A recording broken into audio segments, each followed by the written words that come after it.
You're probably familiar with email folders and filing your emails into them. But if you use Gmail, you've probably noticed there's nothing called folders in there. That's because Gmail has labels instead of folders. I'll show you how to use Gmail labels today on Tuesday Tech Training. Hello and welcome to Tuesday Tech Training. My name is Jennifer Stewart. I'm the owner of Gateway Productivity, and I'm a tech and productivity trainer. Today I'd like to show you how to use Gmail labels. I've talked with so many people who get into Gmail and think that it'll be a great new thing, and then they don't understand what they're looking at.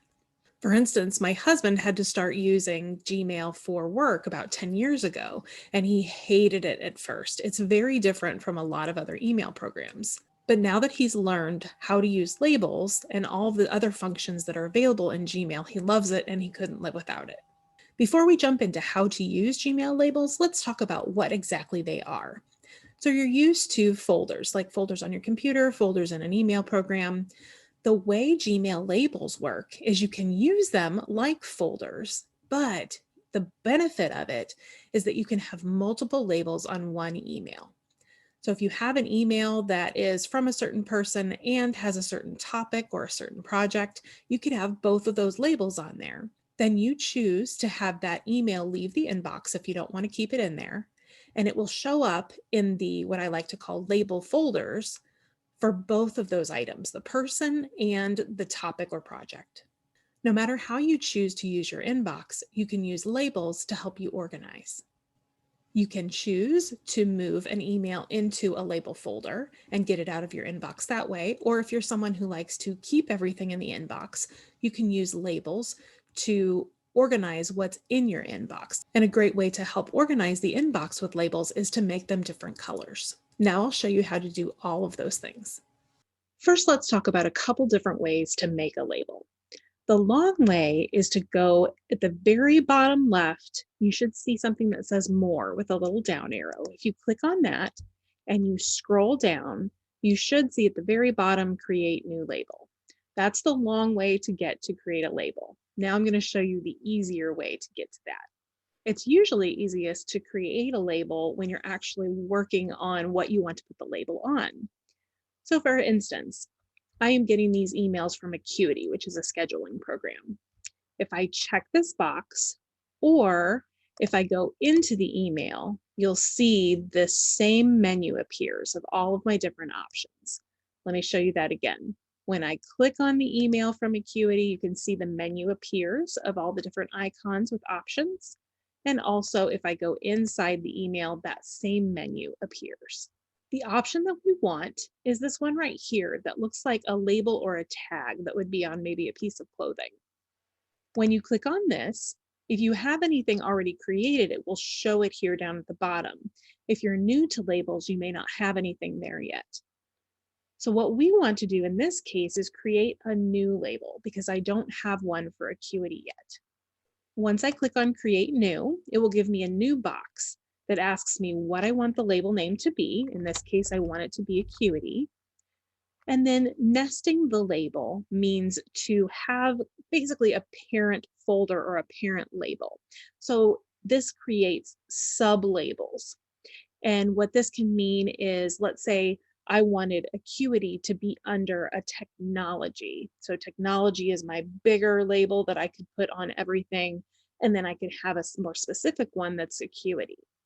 For me, I don't have a lot of technology things going on, so I'm just going to leave it as Acuity with no label above it, no parent label. So once I click Create, we can see we're looking at this area right here. We see this little gray bar that popped up that now says Acuity because this email is labeled as Acuity and it's also currently in the inbox. And when you have an email in the inbox, it automatically has that label. One thing that confuses a lot of folks is when you are in a certain location, you don't see the label that says that location. For instance, we're currently in the inbox. You can see that over here on the left. And you can look down here and we see this Acuity label, but the inbox label is gone. And that's because we're inside the inbox right now. So all of these emails actually have an inbox label if I was to go into one of them. So let's go into this Acuity one, and we see it does have the inbox label. We just can't see that when we're outside of it. And that's because Gmail assumes that you know that it has the inbox label because that's where you currently are. And that leads to the next point, which is that each of these labels, once you create it, creates what I like to call a label folder on the left. And as we said earlier, you can have multiple labels on an email, and that email will show up in each of those label folders. You can think of this menu on the left as a filtering menu. When I choose to click on Acuity, it will filter down to just those that are labeled as Acuity. And you can see it's just the one that I've already worked on. Let's say you're someone who likes to have a pretty clean inbox, so you'd like this email to actually disappear and go into the Acuity label folder. You can either choose to click on it and drag it over to it, and you can see it highlights it yellow, or you can choose to check the box, and then this one right here, you see how it kind of looks like a folder with an arrow? That means that we're going to move it to that label folder. And if you have multiple labels on this email, it won't affect anything. You can choose one of those label folders to drop it in, but it'll still show in all of them. This is kind of just you're assigning it a home in a way. It'll show up in there, you'll get it out of your inbox, but then it'll show up in other label folders that you have designated. So now let me show you what that looks like. Let's say that this email also has to do with interesting articles. So I'm going to go ahead and add the label. Remember, you can go here, the label, and that's one that I already have created. So I'm going to put this in interesting articles. I just started typing it to get it to pop up, and you don't have to finish typing the entire thing. It'll search it for you. I'll check that box, and then I'll click apply so I can see it right away. Now we can see that that label was added, but I want to get this out of my inbox. So I'm going to choose to move it to Acuity, but it will still show up in interesting articles. We'll look at that in just a second. Once I choose Acuity, you can see it disappears from the inbox. If I go to Acuity, it's still there, and it was there before. You can see inside Acuity that you don't see the Acuity label because remember, we're inside the Acuity label folder. So everything it's assumed does have that label in here. So it doesn't show it, but it shows additional labels that are on there. Now you can see that inbox has disappeared because we took it out of the inbox, but interesting articles is also there. So let's go check that label folder. When I go down to interesting articles on the left-hand side, now you can see that it shows up in here. And again, it shows the additional label that you have assigned it. This can definitely be a confusing process at first. So let's do another one so you can get an idea of how this goes. For this example, we have two Microsoft emails. Let's check the box for both of them. And this is a key thing to remember. If you want to do multiple emails at once, you can do that when you're in the inbox. Don't go inside the email, because if you go inside an email, it'll just do the label for that one email. To do multiples, you can be outside here where you can check the boxes and you can check as many as you want. I'll go to my same place with the label, and I'm going to create a Microsoft label. And you can see here, I put it in as if I was searching for it and it didn't find it. So it assumes that you want to create a new one. And that is correct. So I'll click on that. Here's our little box that we have. Again, I could choose to nest this under an existing one. And I think in this case, I do want to do this.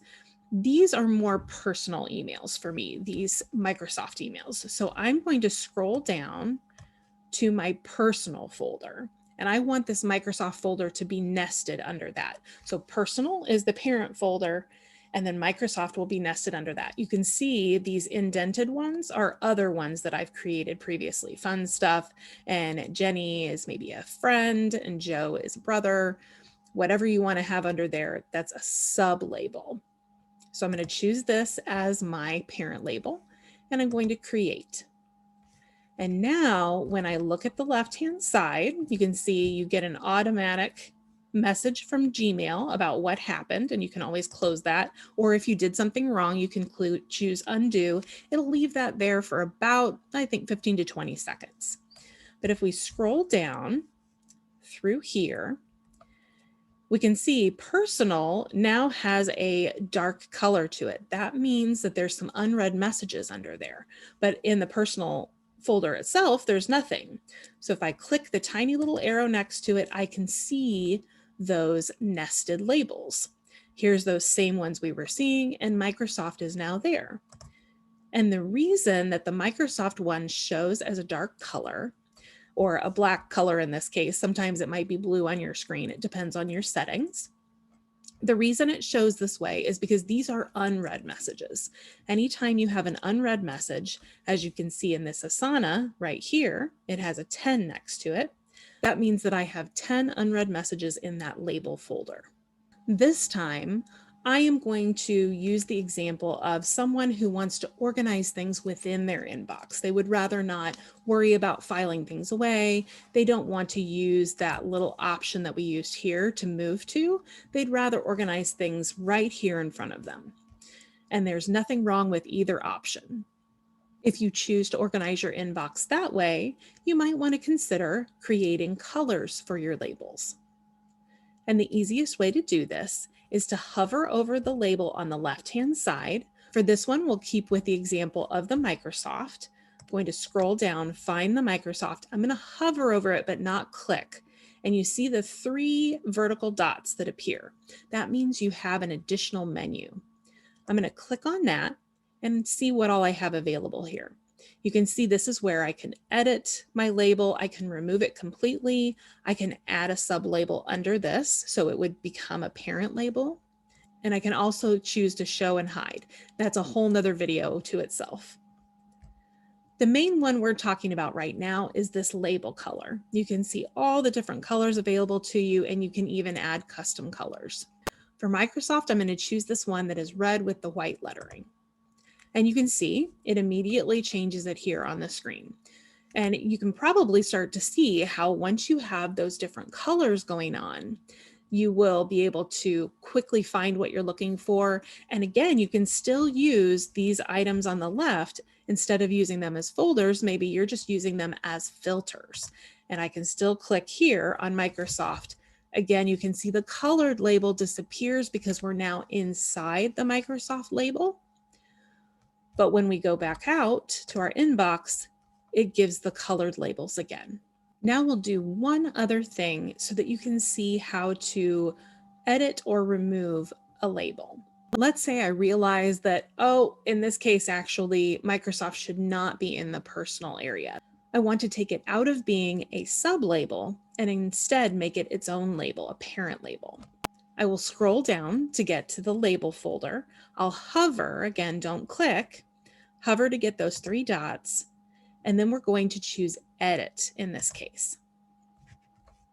And what I want to do here is I want to leave the name, but I'm going to uncheck nesting the label. Once I save this, now you can see Microsoft popped up. It's on its own. It is no longer underneath personal, but it has the same things in it. Nothing changed within the label folder or within the filter, if you want to call it that. If you choose to remove a label altogether, it doesn't mean that the emails that are labeled with that will disappear. It means just the label itself will disappear. Let's do that example. Now we'll remove the Microsoft label completely. Again, I come down here and hover over it, choose my 3 dots, and I want to remove the label. And you can see it's telling me that we're going to remove the label from the conversations and we're going to delete the label, but it's not going to delete the emails themselves. Let's delete that label.